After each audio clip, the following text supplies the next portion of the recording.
Ça vous ferait envie de vivre dans une ville dans laquelle il n'y aurait plus aucun restaurant, plus aucune supérette de quartier, dans laquelle tout serait livré directement chez vous, dans votre canapé? Je vous rassure, cette vision, que je trouve apocalyptique, elle n'est pas prévue pour demain, en tout cas, pas dans ces proportions.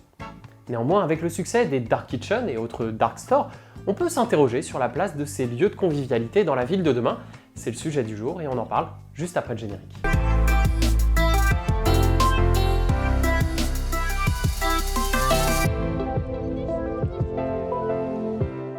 Je ne vous apprends rien, la livraison à domicile aura été le grand gagnant de cette crise sanitaire avec les confinements successifs, les couvre-feux, la fermeture des restaurants. Il y a un autre modèle qui a grandement tiré son épingle du jeu de cette crise sanitaire, ce sont les dark kitchens, comme vous l'avez compris. Les dark kitchens, ce sont des cuisines qui n'existent que pour la livraison, et ça pose forcément de nombreuses questions éthiques, morales, mais aussi urbanistiques, géographiques, voire même philosophiques, quant à la place de l'alimentation dans nos villes. À l'heure du déjeuner, lorsque vous commandez votre burger préféré, vous pensez qu'il vient tout droit d'un restaurant. Eh bien, pas forcément. Nous allons vous montrer les coulisses de ce qu'on appelle les restaurants fantômes. Commençons par les définitions. Il y a deux grands modèles de cuisine fantôme ou cuisine virtuelle comme on dit parfois. Le premier, ce sont des extensions, entre guillemets, de restaurants qui existent de plein pied, qui ont pignon sur rue, et qui vont juste externaliser leur cuisine pour, par exemple, développer une nouvelle zone de chalandise, ou simplement pour éviter d'être débordé par l'afflux des commandes et de la livraison. Le deuxième modèle, c'est un peu ce à quoi on pense la plupart du temps quand on parle de dark kitchen, avec ce mot dark qui mine de rien a connotation très négative. Ce sont des cuisines qui n'accueillent que des enseignes pensées pour la livraison, qui ont été conçues et développées pour ces plateformes de livraison digitale. Anton Soulier a repris ce local il y a 2 ans. Aujourd'hui, cet espace réduit regroupe 3 enseignes de restauration. Donc là, on a des Pokéballs qui viennent de sortir. Ça, c'est vraiment les produits hawaïens. Ensuite, on a vraiment toute la partie... là, on voyage au Vietnam, donc on vient de préparer des rouleaux de printemps. Un troisième point qu'il faut évoquer, ce n'est pas forcément un troisième modèle à proprement parler, mais c'est plutôt lié au qui est propriétaire des dark kitchens en question. En l'occurrence, aujourd'hui, les plateformes de livraison peuvent construire elles-mêmes leur propre cuisine fantôme et accueillir des restaurateurs, que ce soit du premier modèle ou du deuxième modèle. C'est le cas de Deliveroo qui possède 3 dark kitchens aux abords de Paris, à Courbevoie, à Saint-Ouen et à Aubervilliers, et qui va ainsi profiter, comme le ferait un espace de coworking, de ces restaurateurs à qui elle fournit des cuisines tout équipées sans payer de loyer, mais dont elle prend de plus grosses commissions. Ici, nous avons Santosha, qui est un partenaire pour le coup qui est bordelais à la base. DS Café, un autre partenaire qui est lui très présent justement dans le centre-ouest de Paris. Le Petit Cambodge, qu'on ne présente plus. Et je pense que vous imaginez très bien pourquoi les dark kitchens sont à ce point décriés. Il y a évidemment d'abord un enjeu en termes de droit du travail, de précarisation des livreurs. Alors forcément, ça n'a pas commencé avec les dark kitchens, c'est général à la livraison elle-même. Mais quand même, ce phénomène risque d'accélérer les choses et forcément, ça interroge. Aujourd'hui, il y a plusieurs centaines de dark kitchens en France sur une plateforme comme Deliveroo. Ça monterait même à 1500 sur une plateforme comme Uber Eats, à comparer avec les 28 000 restaurants qui sont référencés sur cette dernière plateforme. Et même si leur nombre ne cesse d'augmenter, on voit bien que, proportionnellement, ce n'est pas ça qui va mettre fin au restaurant.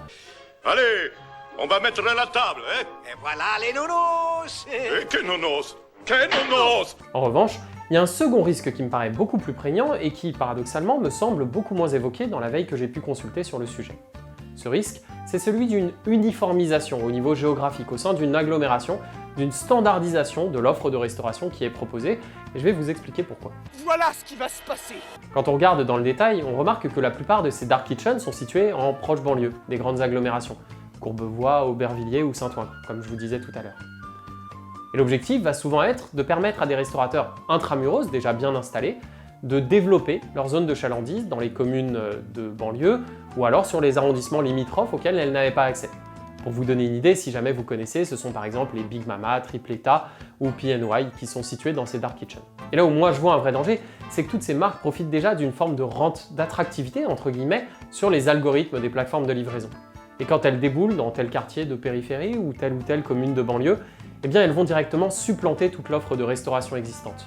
La petite pizzeria du coin, le restaurant de quartier, le kebab du coin de gare, qui n'ont pas les moyens de lutter contre ces mastodontes de la cuisine tricatellisée.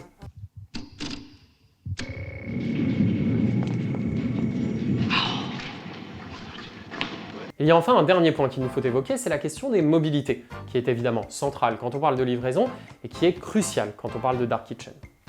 Les mobilités, ce sont souvent des afflux de livraison, notamment en scooter pour une partie d'entre elles, et ça peut poser pas mal de problèmes en termes de nuisances, d'embouteillage, etc., etc. Et on a une très bonne étude de cas sur ce sujet. Dans un quartier d'Ixelles, une commune limitrophe de Bruxelles, les habitants se sont opposés à la création d'une dark kitchen dans un ancien garage reconverti.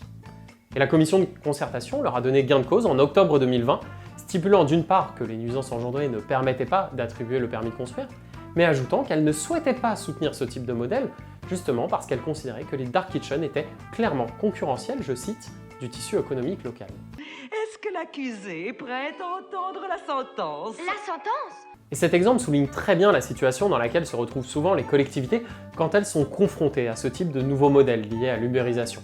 C'est ce qui s'est passé avec les VTC, avec les trottinettes, avec Airbnb, avec la livraison et aujourd'hui avec les dark kitchens. Souvent, ces modèles déboulent dans nos collectivités sans crier gare, et quand on essaye de réguler tout ça, on se retrouve bien souvent devant le fait accompli et il est trop tard pour revenir en arrière. C'est trop tard, c'est trop tard, c'est trop tard. Et c'est pour ça que les collectivités doivent, à mon avis, se doter des outils, à la fois réglementaires, mais aussi des outils argumentaires, qui leur permettront de réguler au cas par cas l'ouverture d'une dark kitchen ou non. C'est ce qu'a fait par exemple la CEMAEST, un travail extrêmement intéressant. La CEMAEST, c'est cette société d'économie mixte qui s'occupe des commerces de Paris et qui a développé il y a quelques années une réflexion sur les externalités positives du commerce de proximité. Essayer de mesurer quels sont les effets positifs ou négatifs des commerces de proximité, c'est déjà donner du poids aux choix et aux arbitrages que l'on va faire en faveur de tel ou tel commerce. Et c'est ce qui permettra à des collectivités de dire oui ou non à l'installation d'une dark kitchen, par exemple, dans telle ou telle commune. Si jamais il y a un risque pour le tissu économique local, eh bien on peut s'y opposer. Mais aujourd'hui, les collectivités n'ont pas toujours les outils pour pouvoir développer ce type d'argumentaire, et c'est à mon avis un cheval de bataille crucial pour les années à venir. Bref, vous l'avez compris, les dark kitchens ne sont à mes yeux que la partie émergée d'un iceberg absolument passionnant quant à la place des commerces de proximité dans nos villes. Un sujet sur lequel il y aurait beaucoup à dire, je vous invite d'ailleurs dans la section commentaires à partager vos idées, vos réactions, etc. etc. Le débat est ouvert. Moi, je m'arrête ici, vous pouvez bien sûr liker la vidéo si vous avez apprécié, vous abonner à la chaîne et cliquer sur la petite cloche pour ne rien rater des prochaines sorties. Le prochain épisode d'ailleurs, il arrive dans quelques semaines à peine, juste avant la trêve estivale. Et moi je vous dis, très bonne journée à vous. N'oubliez pas qu'ici vous êtes dans la cuisine. Et au-delà de cette porte, c'est la salle. Et dans la salle, il faut servir. Et servir, c'est sourire. Et le sourire, c'est notre pourboire aux clients. Voilà.